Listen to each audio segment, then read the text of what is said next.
Testing, testing, 1, 2. This is Danny. A little louder. Testing. This is Danny. You don't have to get that close. Just talk louder. Carajo, this is me. Can you hear me? Perfect. All right, there we go.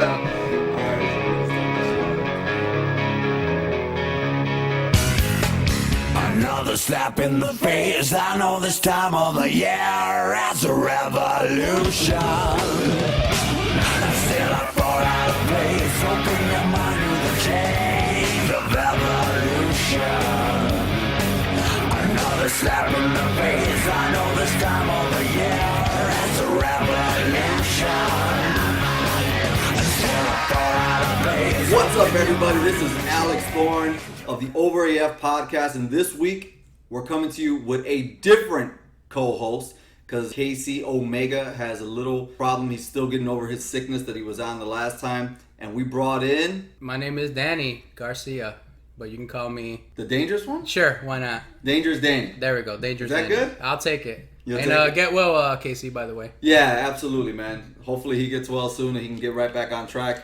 Last week's episode, WCW Fall Brawl 1998, got a lot of good reviews. It actually got retweeted, I think just blindly, by Diamond Dallas Page. I don't even know if he saw it or not or heard it, but he saw it on his Twitter, retweeted it because I tagged him in it, and that brought us up to 350 downloads from 178 that we had before the episode. That is amazing. Yeah, so that's cool. Thank you so much, DDP. Appreciate you.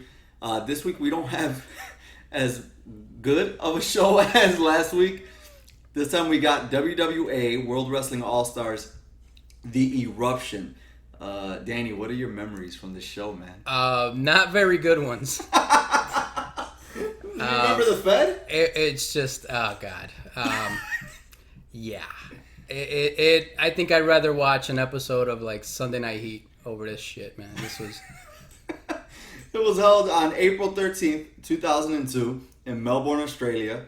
And then delayed taping came over to United States in April of 2002. I do remember the WWA, and I think I remember the two previous shows that they had to this. Sure. But this I never saw. Yeah, me neither. With good reason. Was I believe the previous ones, it was Sting in one of them maybe, or am I wrong? He was in one of the last ones. Right. I think their very last show had Sting versus Luger, but I've never seen that one either. Right, me neither, yeah. I'm sure you can't wait to watch it, right? Oh, absolutely. When you asked me to watch this one, I thought you were ribbing me, man. I was...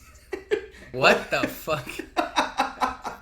Yeah, there's I think they had issues with their audio, with the acoustics of the center, because you cannot hear this crowd at all. They sound dead or at least muted for everything that happens. Sure, absolutely. I mean, that's a big thing for the wrestlers. You want to hear the crowd, that way you can play to them. But God, I mean, you can hear a pin drop in that fucking stadium. Yeah, and I'm pretty sure it wasn't like that when the guys were there, but coming over to you viewing it on the TV, you're like, man, nobody's popping for anything. Right, exactly. The show starts out with Jeremy Borash and Disco Inferno on commentary.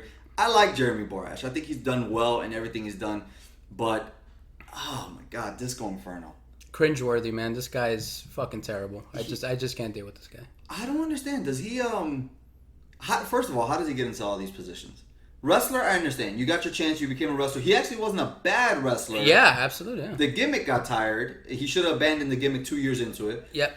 But how does he transfer into backstage roles and podcast and doing announcing while still holding on to the Disco Inferno gimmick? I don't get it. Yeah, I mean, I believe right now, I think he's one of the agents in TNA, if I'm not mistaken. He's one of the agents there. He's one of the co-hosts with Vince Russo. I mean, his company, I get the company that he's with, such as Vince Russo, such as the other guy who runs TNA with him. I forgot his name, but he was in the Truth Commission. Oh WWE. my God, the Truth Commission, yeah. Jesus. The look on your face. Oh, man. Yeah, but no, it's just, I don't understand how he keeps getting through. It has to be by word of mouth and friends. But they're going to call the show. The show, we actually watched it off of YouTube. And who is the authority figure for the show? Is it Sid? Sid? Yeah. Sid Vicious, yeah. Sid Vicious when he's selling the knee injury. Well, do you know if he still had the actual knee injury at the time, or was he just kind of milking it for? You know what? I think he might have been milking that one because I don't know how long it was since he. I mean, recovery from an injury like that, which was absolutely gruesome, I would think is going to take a long time. But geez, I mean, this guy had that, knee injury longer than Jack Victory was in a fucking wheelchair. Oh my God. Remember Jack Victory? I got introduced to Jack Victory for the first time a few episodes back. Oh I my God! Never heard of Jack Victory. Never knew of anything about him until I saw him on. His whole gimmick was he was in a wheelchair for about 2 years in ECW. Oh, similar to Bob Orton with the cast? Yeah, right, exactly, yeah. Okay. So that's how I feel like. Well, I mean, this was April of 2002 when he did break his leg. I think tail end December of 2000. Right. So I mean, I could understand him still recovering. Sure. It's risky to book him. Especially, as we'll see later on, what happens with him, it's very risky on this new company to take that chance. He comes out, he talks about the entire night. It's as cringeworthy as a Sid Vicious promo can be. He stutters, he smothers through it. And then we have our very first match, which is for the WWA International Cruiserweight Championship. It's a tournament semi-finale with AJ Styles taking on Nova. Short match. I wish these guys would have got more time. Yeah. For what it was not bad. AJ hits the Styles Clash to beat him, but I would have loved to see these guys at least get like 10 minutes, But the one thing is, I have like these memories of Nova when he was in WWE. Really, my memories of him was when he was in ECW with Chris Chetty. Okay. They were a tag team. Again, Remember? I saw that. Yeah. I saw that. I'm not a big ECW fan, so okay. I saw that when I watched Heat Wave, which Casey recommended for us to watch. Sure. And I was like, oh, wait a minute, that guy looks familiar. Then he was like, oh, yeah, that's Don't remember. Simon Dean. Okay. Oh, Simon Dean. That's holy shit. I forgot he was Simon Dean. So I was like, he looks like somebody I know. Wow. And then he was like, that's Simon Dean. Yeah. I said, oh, my God, wow. But here, he's in actually ripped up shape. Yeah. He's actually really ripped up here, looking awesome. Absolutely. That guy had some innovative moves, man. A lot of people you see now doing a lot of these moves, they stole them from him. That guy had a lot of good moves. It's crazy that we're in 2019 and AJ looks better now than he did in 2002. Of course, he's young here, and he had so much promise, but now he just seems like he's been there forever. But he still feels young, even though he's in his 40s. He does, absolutely, man. He's in that class with Shawn Michaels, man. The older they get, the better they get. So obviously he's not doing as much as the flips and swanton bombs and stuff like he did when he was in TNA. But man, that guy is amazing. I think at the end of everything, AJ's gonna go down as like an all-time classic. Like when people think back to this 2000 to 2020, these 20 years, there's not a lot of big breakout stars. Of course, we have John Cena, Batista, those factory guys from Ohio Valley Wrestling that stuck out. But on the other side of things, AJ's going to be remembered. Oh, absolutely. He's a Hall of Famer. Definitely. I mean, I think, if you just went by his work in TNA alone, it's something that, can put him in the Hall of Fame. Absolutely. Because now we know in WWE, you don't necessarily have to be a wrestler in WWE to get into the Hall of Fame. Like Sting had a couple matches, but obviously his career speaks for itself. So yeah, and you're right. AJ's career before coming to WWE was already like, dude, that guy's instant. It was phenomenal, Yeah, he was phenomenal. Just like his name, he was awesome. Absolutely. But you're right. They did get too little time. 4 minutes and 11 seconds for these two guys. I would at least switched them up with. There's another match that takes a long time on this card that's going to come later on. But there's another semi-final match that features Jerry Lynn and Chucky Chaos. Yeah. Do you remember Chucky Chaos at all? I do not remember Chucky Chaos, but another short match. I mean, this was... Is it over already? I mean, they basically just introduced them and the match is over. Jerry Lynn hits the cradle power driver and good night. There it is. It's kind of crazy that Chucky made it to the semi-final and then lost in 1 minute. Yeah. So I wonder... a couple things. When something like this happens on a show, there's a few reasons it might happen. One is they're running short on time. But this couldn't have been that they're running short on time because this is only the second match. Granted, it's the second match and we're already 20 minutes into the show. Right. So this match should have happened earlier. By this time, we've already had 2 Psycho Sid Vicious promos. And we've only had 1 match, and then one of the other matches is 1 minute. So 5 minutes total of matches and 15 minutes of talking on a pay-per-view. Can't do that, man. Right? So, couple things. Either Jerry Lynn was hurt, so they had to make it short, or Chucky Chaos pissed somebody off, and they said, fuck this, you're going in and coming out. He got squashed. I mean, yeah. I don't think did he get a move in? I don't even know if he got a move in. I think it was just in and out, man. So Chucky did get basically the first 45 seconds of the match. Yeah. And then Jerry Lynn took the last 20 seconds and go home. It's over. It does look like Chucky kind of possibly injures himself because there's so much shit he's doing in there. But whatever. It's a fast match. They want to get Jerry Lynn over to face AJ Styles later on in the show. I know we're going to see them later on, but what are your thoughts when you see Jerry Lynn in 2002? I mean, Jerry Lynn, obviously, his claim to fame is the Rob Van Dam matches, which were amazing. Did you see those matches? I did. When they happened? I loved them. Yeah, absolutely. Okay. Absolutely. When they happened, they were amazing. Him and Van Dam, I think, had the best chemistry that I've seen in a long, long time between 2 wrestlers. So next up on this show, we've got literally a short match between Tio and Puppet the Psycho Dwarf, which is a hardcore midget match. My favorite match of the show, by the way. Really? Absolutely. Better than AJ Styles and Jerry Lynn? Better, man. These guys really put it out there, man. I mean, I was at the edge of my seat watching this match. You know what? This is the second show in the run of this podcast that we've seen small people. I don't know what you want to Politically correct, Thorn, all right? We're trying our best. I don't want to offend anybody, especially the small people. Not at all. But this is one hell of a valiant effort because they put more and they get more time than AJ Styles and Jerry Lynn got in their individual matches. Absolutely. Yeah, and it's a hardcore midget match. So, Not just a standard midget what? match. Look at the air this guy gets. Wow. No, Tio is absolutely awesome. Wow. Tio is awesome. He goes in on it.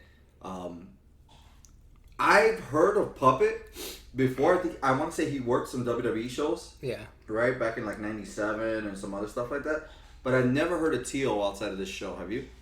I haven't at all. I mean, I'm trying to think what was the most popular midget wrestler that I saw growing up. I remember, who was the guy that they shaved his hair? At WrestleMania 3? Do you remember that? That was I think King was Kong Bundy? Was it Panama Kid or something like that? Was his name? I don't remember what the heck his name is. Little Beaver? The Haiti Kid. The Haiti Kid. That poor guy, man. Yeah, there you go. They cut his hair.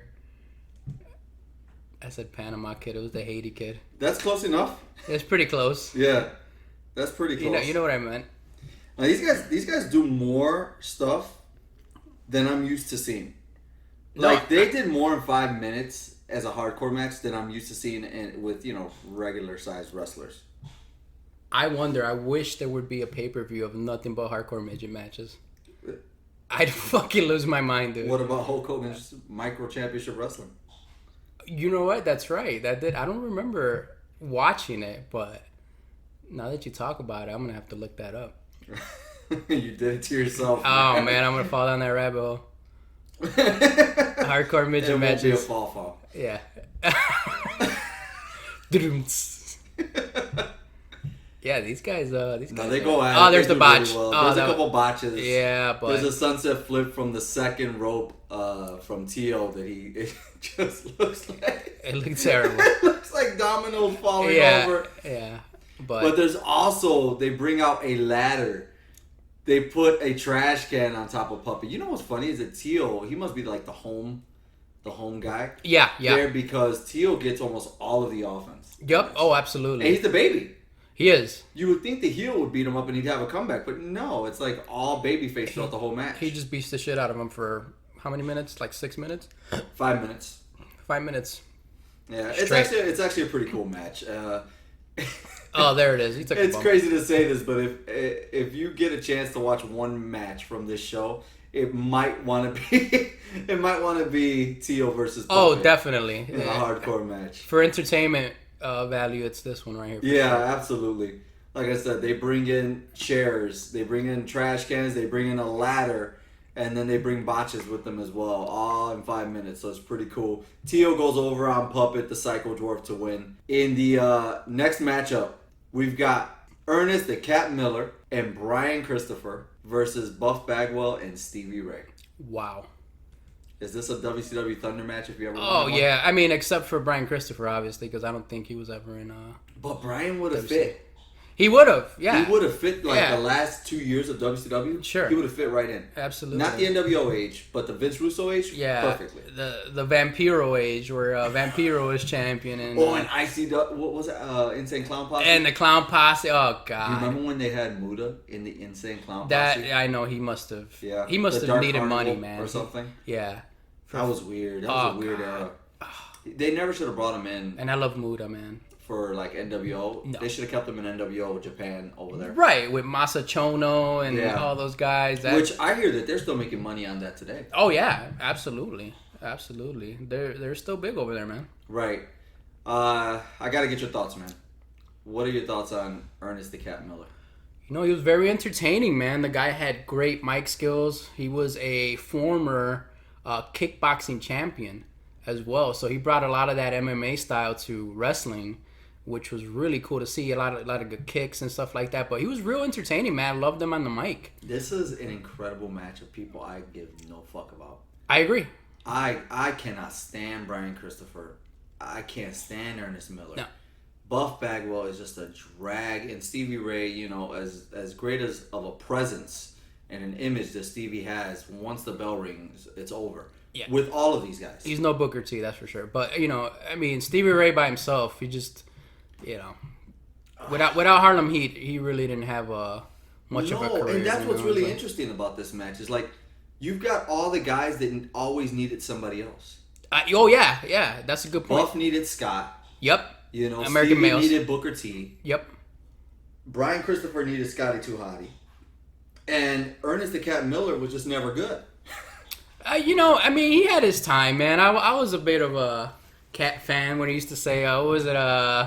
Somebody call my mama. I'm the greatest. Yeah. Somebody call my mama. Yeah, he was trying to be like Ali, you know? I know, but he was terrible. It was just awful. I don't know. Honestly, there's not much to say about this match. Just when you hear the names that are in it, you kind of know what to expect already. Right. This is a WCW Thunder match, if there ever was one. At the end of everything, Brian Christopher and Ernest Miller, they go over on Buff Bagwell and Stevie Ray. They also bring in a bunch of kids, and they bring in all the WWA Nitro girls. I don't know what they're That's called. exactly what I would call them, the WWE That's Nitro. the WWA Nitro girls. I'm Absolutely. sure they have an actual name, but it doesn't matter. Yeah.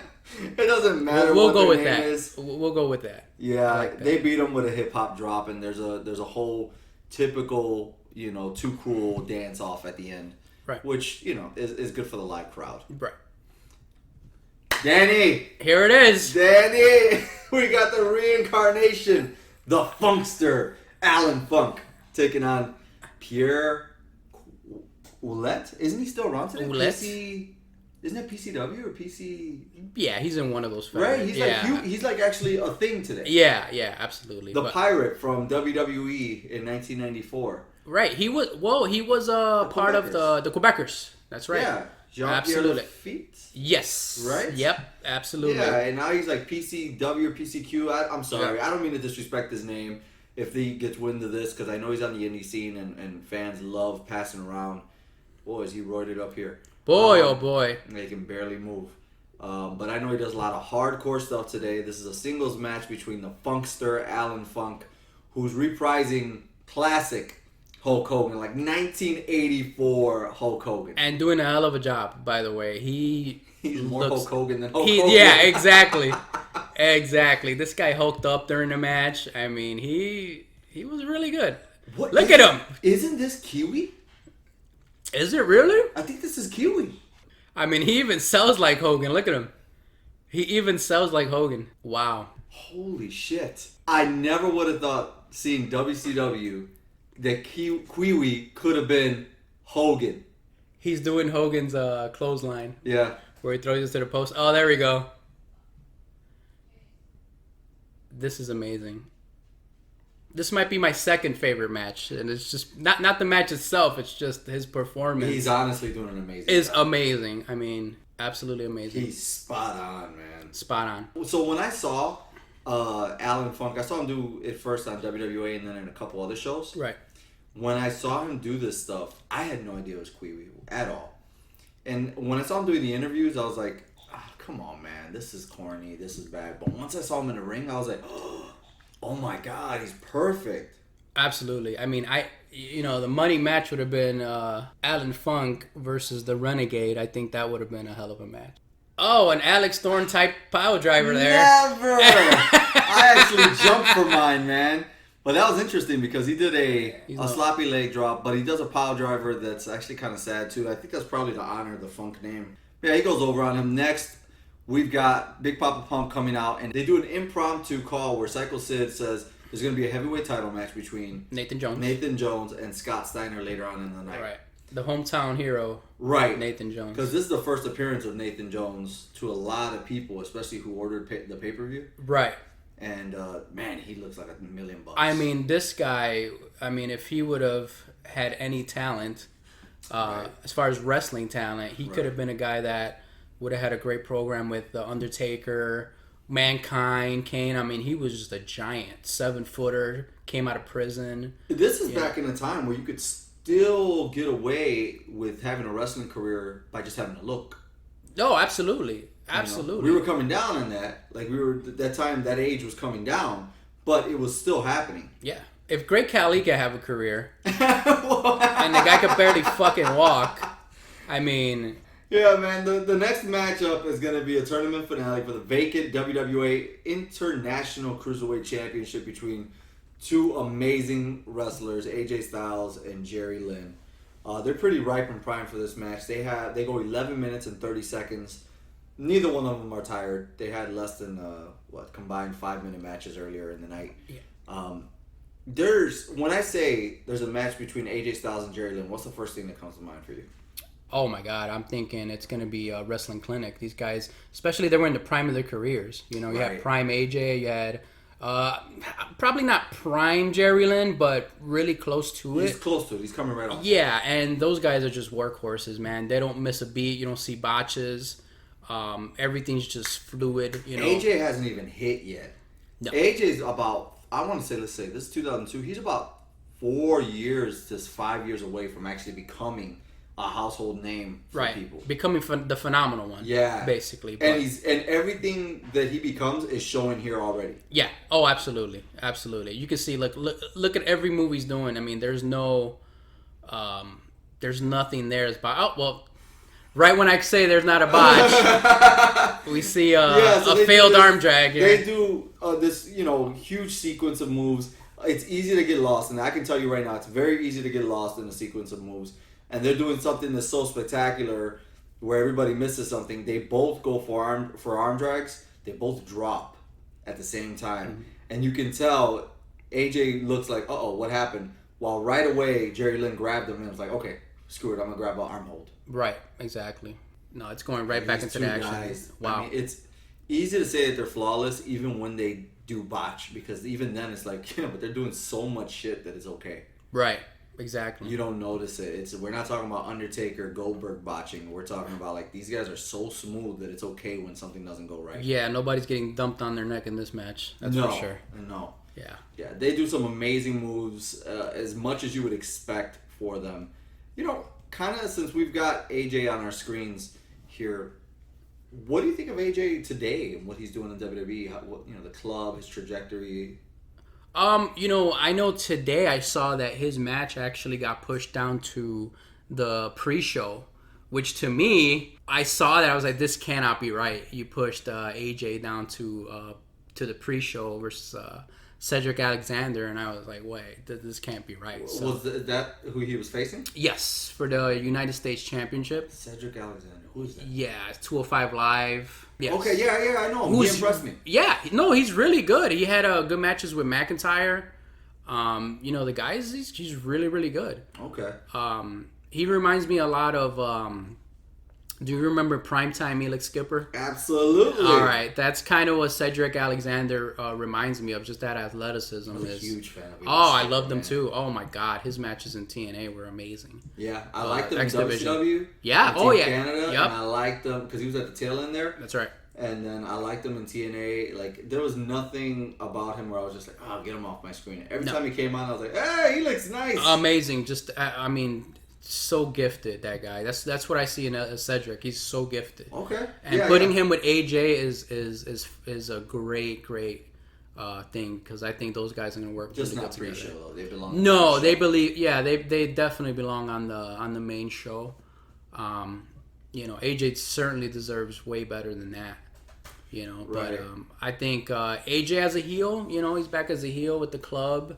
I think that not to get off track, but definitely they can use somebody like a Finn Balor to get in there and kind of join them up. And he hasn't done that yet? He hasn't done that yet. Even though they're throwing around the same signs? Exactly. He weird. He still hasn't done that. That's weird, because you never would have saw that in WCW. If the NWO was throwing up the Wolfpack signs and randomly Booker T threw it up, that wouldn't happen. No, not at all. You'd have to be into the NWO to use that sign. So it's crazy to me that you got everybody using that, even though they're not in the club. And they acknowledge it a lot of the times, because I remember there was a time where Finn Balor was with the club. They were tag teaming and stuff like that, but I just don't get why they don't just put them all together now. Pull the trigger already?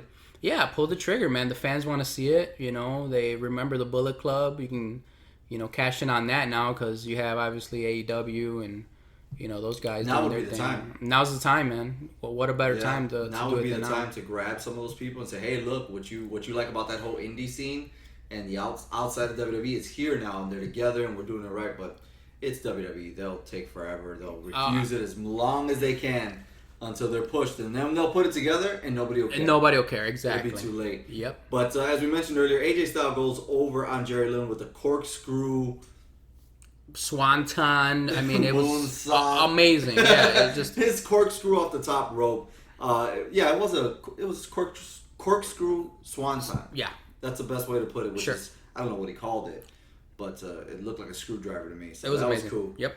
That was really cool. He wins the WWA International Cruiserweight Championship, which he gets to defend and hold for 3 months until the company folds. And then we go into a steel cage match between Sabu and formerly of WCW Crowbar, Devin Storm. Really good match. Really, really good match. And I think this was Sabu doing what he does best. You put chairs in the match. You put ladders, a lot of high spots. That's what he does best. And they had a really, really good match. I mean, this was not quite ECW, but pretty close to it. I've never been a fan of Sabu at all, because he's so sloppy. His movements are very odd. They're not cohesive. He's got a weird way of moving. It looks like he just throws his body and there's nothing, coordinated about himself. But I do like Devin Storm. I didn't like how crazy and ridiculous he was when he was around Vince Russo in WCW. But once he left that and became Devin Storm and got away from the crowbar gimmick, I actually liked Devin Storm. I thought he was pretty cool. It's a cage match, which is pretty cool. Surprised that the cage match isn't saved for the last match, but we've got a momentum breaker in between this and the next match, so yeah, that comes up. But in this match, there's everything you would expect from Sabu. Chairs, there's jumping from the top rope, springboards. They're in a cage, but they manage to get out of the cage, and they find tables. There's a fireball. Perfect fireball, might I add. You guys got to watch this. If you've seen Hogan and Warrior, you're going to really appreciate this. The accuracy of this fireball, it's unbelievable. It was pretty accurate, man. It was a little bit better than Hogan's at 98. It was like a Ryu Street Fighter fireball. It was. It was so accurate. I mean, it was awesome. Yeah, it was awesome. We're watching it back right now. Yeah, it was awesome. It was on point. Devin Storm gives him 2 chair shots, holds the chair high for a third, and gets the most perfect. I mean, you couldn't have put it in his face with your hand like a an inch away better than what he fucking threw that fireball. Yeah, no, that was perfected. It was and Sabu didn't burn off his eyebrows with it. Exactly. Exactly. That was pretty cool. And then a perfectly placed thrown chair shot to Devin Storm. Now, here's where it gets interesting. I don't understand. Is it ever talked about what they're going to do with Sabu? I've never worked a show with him on the card. But he does a springboard onto the top rope, props himself on top of the cage, and does a moonsault that he pretty much misses Devin Storm, and the table doesn't break. Yeah. But on the fly, you see he calls it, and he gets right back on the cage and does a leg drop, which was actually... Which is what he should have did in the first place. Yeah, I mean, it was way more accurate. Yeah, way more accurate, and he defeats Devin Storm with it. I mean, it's a hardcore match. Any match you talk about with Sabu, you know what you're going to get, and this is exactly what you got with him. Yeah. Not a bad match. Not a bad match at all. It's 2002, so the women's wrestling hasn't hit like it has today. It was still the time of the divas, especially in WWE. It was all about evening gown matches and TNA. Not the company TNA, but tits and ass. Right. There's somebody called Queen Bee, who I guess is a Australian native.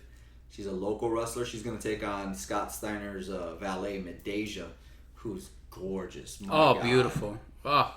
Yeah. This is not a wrestling match, no, by the way. It's silly. There's nothing. I mean, I don't know what to talk about. It's two hot chicks, you know. It's WWE bra and panties. That's exactly That's what it all is. it is. They get stripped down to a level that you wouldn't see today in wrestling at all. At the end, At the end, two small people, Teal and Psycho Dwarf, come out. They've made up and they strip Medeja to her nothings. Yeah. And the match is basically over. Sexually assault Medeja. I don't mean to laugh. Yeah, but I guess that's okay in the wrestling world. You It's know? okay in the wrestling world. They chase them back, lights go out. Hey, sexual assault is done. Don't try this at home, please. Yeah. Even if you are a midget, please don't do it. Oh my God. Fuck me up. Oh my God. So it's main event time between Scott Steiner and heavyweight champion Nathan Jones. I don't remember who he won it from or anything like that, but Sid Vicious is going to be the special outside enforcer because he's got history with Scott Steiner, who broke his leg in WCW. He's still nursing it. I don't know if he's milking it or nursing it, but he does look like it kind of bothers him at the end. Yeah. Well, Scott Steiner didn't break his leg. Sid fucking broke his own leg. You're right, but Sid broke his own leg. Yeah. No matter what the story is, he broke his own leg. Sure, absolutely. I don't care if he says that somebody told him in the back to do it. He's a grown man. Once he got out there, he could have just not done it. Oh, absolutely. There is no reason for a guy the size of Sid Vicious to be going up to the top rope. So no, or even to the second rope. It just didn't make sense. Yeah, it was terrible. It was terrible when I first saw it. But yeah, Scott Steiner didn't give a shit, man. They get 14 minutes to showcase a big man match. Now, I mean, when you say names like Scott Steiner and Nathan Jones, nobody should expect anything to come out of this other than big man versus big man entertaining match. Right, absolutely. And you know, the funny thing is, you see some wrestling moves from these guys too. You saw Nathan Jones try to win with a small package and a crucifix. I don't need to see that from a 7-footer. I'm sorry. Yeah, it's true. You need to have the Kevin Nash moveset. Yes. A fucking boot in the side of the ropes. Side slam. He can't do the hair flip because he's fucking bald. But you get what I'm trying to say. Yeah, Scott looks really good here, but this is before he goes in, a full year before he goes to WWE? Right, right? Correct. Absolutely, yeah. This is a year before he goes to WWE and has that terrible run, which we won't talk about today. But I know that they say that his ankle hindered him in WWE. Sure. But I don't know if I see signs of him having an ankle problem here. No, not at all. He doesn't skip a beat, you know. So that injury might have happened, you know, I don't know if it was during this tour. Maybe he did some other dates and he got injured, but he looks just fine here, you know. Typical Steiner, you know. Yeah. It's crazy because in the last episode that we reviewed on this podcast, which was Fall Brawl 98, he was just coming into his own as Big Papa Pumping. I think he just got off of being White Thunder, which was that transition from Scott Steiner, White Thunder to Big Papa Pump. And here he's completely seasoned. He's already been a heavyweight champion once. He knows what he's doing. He knows his gimmick. He's confident within himself.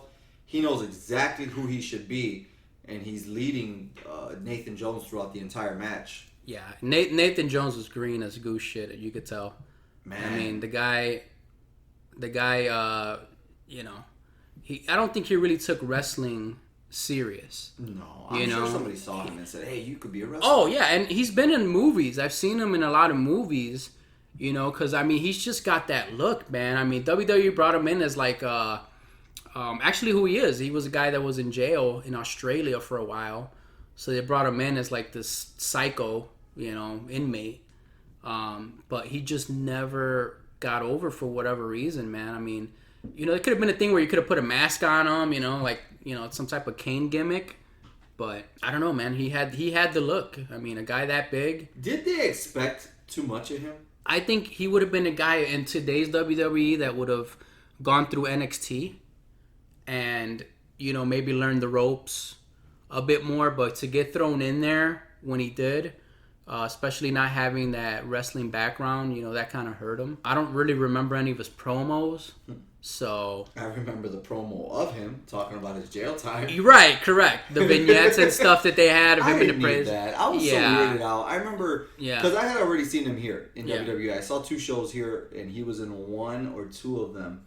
And then when I saw that he was coming over to WWE, I was like, "Oh man, I remember that guy." Yeah. And then I started saying, "What the hell's going on? What is he doing? What have they got him doing?" I didn't like what they had him doing. I thought he was a monster here. I had the impression that this was a big guy with a pretty good chokeslam thanks to Scott Steiner actually jumping. Oh, yeah, he sold that perfectly. I mean, he could have been a guy that, started as a, like a bodyguard or an enforcer. I don't think you had to bring him into the ring right away, I mean, they did that with Diesel, where, he didn't start off. Batista was Devon's bodyguard. Right. You can ease... Yeah, the Deacon, remember? Yeah, Deacon. You can ease him into that, man. I mean, he would have been a perfect bodyguard for much like guys like Jack Swagger and a few other guys who weren't ready that WWE threw in there for whatever reason because they're like, we got to get him out there. Right. I think they did the same thing with Nathan Jones. Yeah. Yes, he could have put, of course, more effort into learning how to wrestle and sell, but still, I think WWE could have held back. Put him in a reverse role instead of wanting to throw him so quickly into something with The Undertaker. Right. That was just a mistake. That was just Vince seeing a big guy like that and thinking, there's money here, we can... Such good shit! Yeah, that's good shit. I'm a genius. This guy's great. They love him. Exactly, man. At the end of the day, Scott Steiner is your new WWA World Heavyweight Champion that he has to actually vacate a month later. Right. But yeah, he defeats Nathan Jones with interference on the outside from Medeja, from Sid Vicious, who actually goes to powerbomb her while still holding the cane. Oh yeah, he's man, he's living the gimmick, man. He sure is. He takes him out. Absolutely horrible looking Steiner recliner, and bam, Steiner's your new champ. Thus ends the 3rd show for WWA. There's only 1 or 2 left for them. This was an interesting period between WCW closing and TNA opening up. Did you think this company had a chance in the States at all? No, not really. This is just like a house show. When you watch this pay-per-view, it's like a fucking house show. Everything's thrown together. A lot of sloppy, wrestling. It feels like WCW. Like bad WCW. Yeah, imagine the last year of WCW shows and then worse. Worse than that. Absolutely. Absolutely. Just worse. So, I mean, it's got its entertainment. It's got the short people matches, a lot of entertainment. The hardcore match. You got, obviously AJ Styles, young AJ Styles. So if you want to see him... definitely, I would, give this a view. Yeah. But don't expect a AAA, show. I would say if you don't know about WWA and you want to watch this, watch it for AJ Styles and Jerry Lynn. Watch it for Teal and Psycho Dwarf Puppet. And that's pretty much about it. If you're a hardcore fan and you missed, you just want to see a Sabu match, you can watch for that. But there's really nothing else on this show. Nothing else. Nothing else. And what we mentioned was very small. Yeah. Within itself. And trust me, that's for your benefit, listeners, because, this show is the shits. Yeah. Next up on our next episode, we've got TNA No Surrender for next week, 2012. That's going to feature matches like Jeff Hardy and Samoa Joe, Bully Ray and James Storm. And it's going to be main evented by Jeff Hardy and Bully Ray. We've got more semi-final matches. That's the last of my picked 4. We're going to reveal the next 4 on that episode. But Danny, how'd you feel coming over to the Over AF podcast? Oh, amazing. Thank you for having me on. Like I said, speedy recovery to KC. I know I can't fill your shoes, pal, but, I tried. So it's all good, man. We're welcoming here. But until next time, I am Alex Thorn. He is Dangerous Danny, and we are over as fuck. Another slap in the face. I know this time of the year as a revolution. Still I fall out of place. Open your mind to the change of evolution. Another slap in the face.